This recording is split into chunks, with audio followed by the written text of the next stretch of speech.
सीएपीएफएससी 2024 का जो रिजल्ट आया उसके रिगार्डिंग बहुत सारे कैंडिडेट्स का मैसेज था, doubts regarding DAF certificate, PST, PET, MST etcetera. तो ये मैं शॉर्ट ब्रीफ में कुछ चीज़ों को डिस्कस करूंगा। और डिटेल्ड जो डीएएफ है, डीएएफ में क्या क्या आपको चाहिए, डीएएफ में कौन कौन सा कंपोनेंट होता है, ये सारे जो है वो मैं आपको कल डिटेल में डिस्कस करूंगा।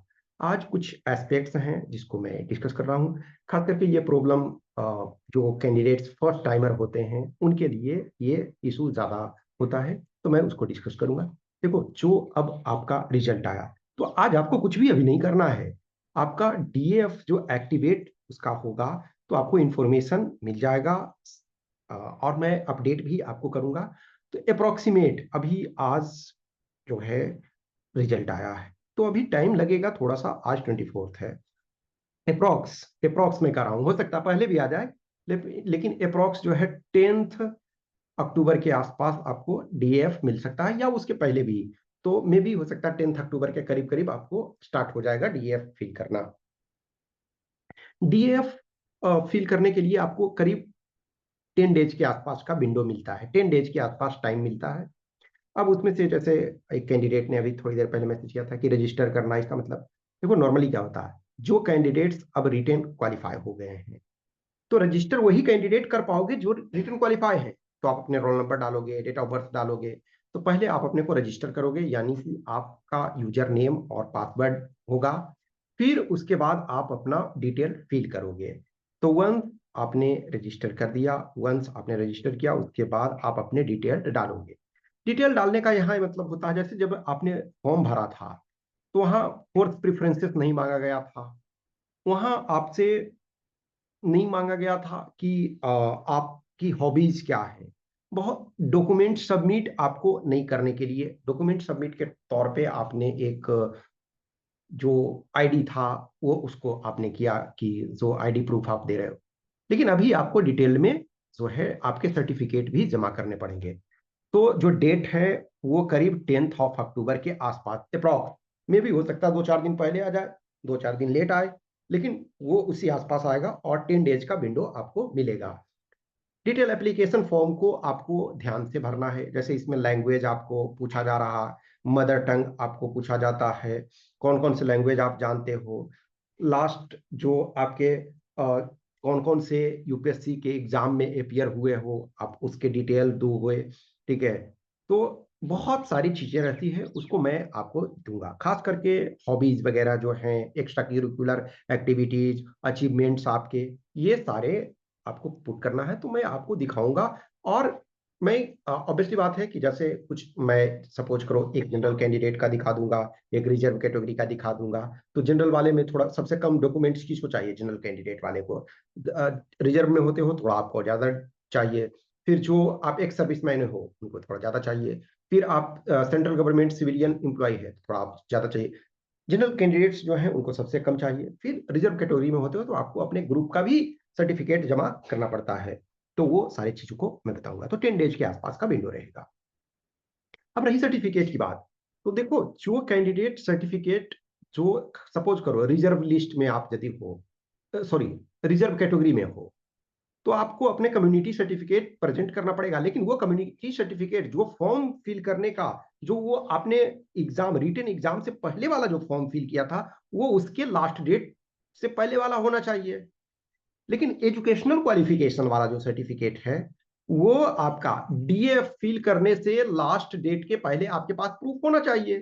जैसे आज 24 सितंबर है, आज आपका रिजल्ट आया, मे भी किसी के पास हो सकता है आज आपके पास प्रूफ नहीं है कि आप पास हो चुके हो ग्रेजुएशन, तो डीएफ लेटेस्ट टेक की 20 अक्टूबर लास्ट डेट सपोज रहता, अभी एग्जैक्ट तो हम नहीं कर सकते हैं लेकिन क्लोज टू वो रहेगा। तो उसके पहले आपके पास प्रूफ होना चाहिए कि हमारे पास है। अब फाइनल डिग्री को जरूरी नहीं है। सपोज आप एग्जाम दिए थे, आपका रिजल्ट आ गया, लेकिन यूनिवर्सिटी अभी जो है आपको डिग्री नहीं दे रही है, कोई बात नहीं है। लेकिन जिस भी इंस्टीट्यूशन से या जिस भी कॉलेज से, जिस भी यूनिवर्सिटी से आपने अपना ग्रेजुएशन किया, तो वहां से एक प्रूफ ले लोगे कि हम ये candidate so and so name, father's name, whatsoever जो ये भी है, कि ये कैंडिडेट जो हैं फाइनल एग्जाम दे चुके हैं, इनका ये रिजल्ट आ चुका है, प्रोविजनल ये इनके पास है।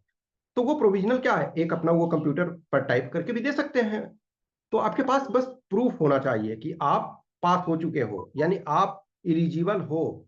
तो ये इसको ध्यान रखना है, ठीक है। अब पीएसटी, पीईटी, एमएसटी, ये जो है क्लोज टू नवंबर एंड से आप ये रहो कि नवंबर एंड से आपका स्टार्ट, चूंकि आईटीबीपी नोडल एजेंसी है, इधर कपल ऑफ ईयर से आईटीबीपी को नोडल एजेंसी रेगुलर रूप से बना करके रखा जा रहा। कभी जैसे सीआरपीएफ वैसे रहती थी, सारे फोर्सेस को दिया जाता था, लेकिन इधर कपल ऑफ ईयर से कंटिन्यू देखा जाए तो आईटीबीपी को दिया जा रहा है। तो आपको नवंबर एंड के आसपास से आपका जो होगा फिजिकल मेडिकल स्टार्ट हो जाएगा। इन नॉर्मल जो है 2 डेज में भी फिनिश हो जाता है, जैसे जिनका कोई इशू नहीं है तो 2 डेज में भी हो सकता है, 3 डेज 4 डेज भी लग सकता है आपको। किसी को रीमेडिकल मिला है तो आपको 4 डेज भी लग सकता है, 5 डेज भी लग सकता है। किसी को कोई ऐसा टेस्ट होता है कि जो कि 3-4 दिन कंटिन्यू करते हैं, रीमेडिकल यदि मिल जाता है तो उसको आपको 1 सप्ताह भी लग सकता है। अदरवाइज नॉर्मल जो है 2 से 3 दिन में फिनिश हो जाता है। लेकिन अभी इधर 22 वाले बैच से क्या हो रहा है कि आपको रीमेडिकल के लिए टाइम नहीं दे रहे हैं। जो पहले आप देखोगे 21 बैच तक जो रीमेडिकल के लिए 45 डेज दिया जा रहा था। तो सपोज किसी को ओवरवेट है तो वो 45 डेज में तो कम कर लेगा, या किसी को माइनर सा ऑपरेशन करवाना है जिससे उनका ठीक हो जाएगा, तो वो आप 45 डेज मिल रहा है तो आप उसमें करवा लोगे। लेकिन इसमें क्या है, आपको टाइम नहीं दिया जा रहा है। तो जिनका खास करके ओवरवेट वाले, कुछ ऐसे इशू, कुछ ऐसे सिचुएशन जो आपके कंट्रोल में नहीं है, उसमें आप क्या कर सकते हो।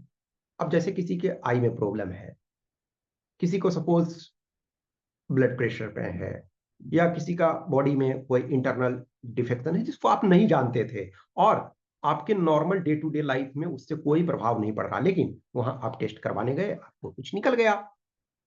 बहुत बार क्या होता है, आप जब नॉर्मल हॉस्पिटल में गए तो बोले ये परफेक्टली फाइन है, आप अपना लाइफ जी सकते हो। लेकिन जो फोर्स होता है उसके रिक्वायरमेंट अलग होते हैं। तो कुछ ऐसे इशू जो आपके बियॉन्ड कंट्रोल है उसको छोड़ दो, लेकिन जो कंट्रोल में है उसको आपको फोकस करना है। तो खास करके जो ओवरवेट कैंडिडेट हो, इस चीज को ध्यान रखो, पुश करो अपना। फिजिकल स्टैंडर्ड में जो आपका ये मैं आगे सारे चीज को डिस्कस करूंगा, फिजिकल मेडिकल जो भी स्टैंडर्ड्स हैं वो मैं डिस्कस करूंगा। फिजिकल वगैरह में क्या है कि जो आपका हाइट है वो जरूरी है। अब बहुत सारे कैंडिडेट्स ये होते हैं कि सर मेरी तो हाइट 166 सेंटीमीटर थी और उन्होंने छाट दिया। डियर, हाइट 166 है, कभी नहीं छाट सकते, 155 है। अब चूंकि देखो परफेक्ट जो है वो इतने साइंटिफिक तरीके से तो मेजर नहीं होता, एग्जैक्ट नहीं कर सकते। लेकिन मान के चलो कि आप सपोज करो कि 165.1 हो, सपोज करो, तो क्या है एकदम उसमें से थोड़ा सा बहुत तरीके से मेजर करना पड़ता है। तो वैसे सिचुएशन में आपको वो टाइम देते हैं। टाइम देते हैं इन द सेंस कि वहां 2 बार 3 बार 4 बार मेजर करते हैं, ऐसे नहीं आउटराइटली रिजेक्ट कर देते हैं। अब लेटेस्ट एक आपको लगता है कि हम 165 से ज्यादा है और आपको रिजेक्ट कर दिया जाएगा, तो आप हाईकोर्ट में केस कर सकते हो, आपको केस कर सकते हो कि कैसे हमें कर दिया जाएगा। ये नहीं होता है। लेकिन खास करके जैसे जिनका देखो 166 है, 167 है, मान ली मेल है, फीमेल है 157 रहता, तो सपोज 1 सेंटीमीटर एक्स्ट्रा है तो वो आराम से रिलैक्स है, उसमें कोई दिक्कत नहीं होता। लेकिन जो एकदम बॉर्डर पे होते हैं तो थोड़ा सा कभी कभी डाउट्स हो जाता है। लेकिन ध्यान रखो कि वो कोशिश करते हैं, वो रिजेक्ट करने के लिए आपको स्पेसिफिक नहीं है। उन्हें क्या फर्क पड़ता है आप सेलेक्ट हो या ना हो। तो नॉर्मली वो रिजेक्ट क्यों करेंगे आपको ऐसे ही जबरदस्ती। हाइट तो एक दिन में घट नहीं बढ़ जाएगा ना। सपोज करो कि चेस्ट एक्सपेंशन नहीं आपने कर पाया, तो ऑब्वियसली आपको उसमें रिजेक्ट कर दिए, तो उसमें आप कुछ नहीं कर सकते हो कि भाई उस समय नहीं कर पाया था ये बच्चा। लेकिन हाइट यदि आपका 166 है तो वो कल थोड़े है कि ये होगा कि सर इसने रात भर में बढ़ा लिया होगा, नहीं, वो उसमें दिक्कत नहीं होता। तो जितना कॉन्फिडेंस रहोगे, मेडिकल वगैरह में बहुत सारे पैरामीटर्स होते हैं, उसमें आपका कॉन्फिडेंस रहते हो, कॉन्फिडेंट रहते हो, तो बॉडी पैरामीटर बहुत अच्छा वर्क करता है। वाटर वगैरह, वाटर इंटेक वगैरह लेते रहो अभी से ही, जैसे रनिंग वगैरह करोगे, फिजिकल वगैरह करोगे। लॉन्ग जंप में देखो बहुत सारे कैंडिडेट्स रिजेक्ट होते हैं। लॉन्ग जंप एक, पता नहीं अब जो भी है, देखो हर कैंडिडेट अपने अपने तरीके से सोचता है। जब मैं अपने टाइम का सोचता हूँ या तो मुझे लगता था ठीक है, इट्स ओके, रिलैक्स। बहुत सारे कैंडिडेट्स होते हैं जो रिलैक्स में आराम से पार कर जाते हैं। तो जितना रिलैक्स रहोगे, कॉन्फिडेंट रहोगे, उतना अच्छा होगा। तो जो आपका फिजिकल मेडिकल वगैरह स्टार्ट होगा करीब करीब नवंबर एंड से आसपास से स्टार्ट हो जाएगा, क्योंकि कैंडिडेट्स ज्यादा हैं तो टाइम लगेगा। ऑब्वियसली मल्टीपल सेंटर्स में होते हैं, तो उन मल्टीपल सेंटर्स में आपको एक दिन में सपोज 30 40 लोगों को बुलाया जाएगा, तो उस आधार पे आपका ये वर्क होगा। तो अभी बहुत ज़्यादा परेशान होने की ज़रूरत नहीं है। जैसे जैसे और आगे चीज़ें आती जाएंगी, वैसे वैसे जो है हम आपको डिस्कस करते चलेंगे, और वैसे वैसे हम बहुत सारी चीज़ अपडेट करते चलेंगे।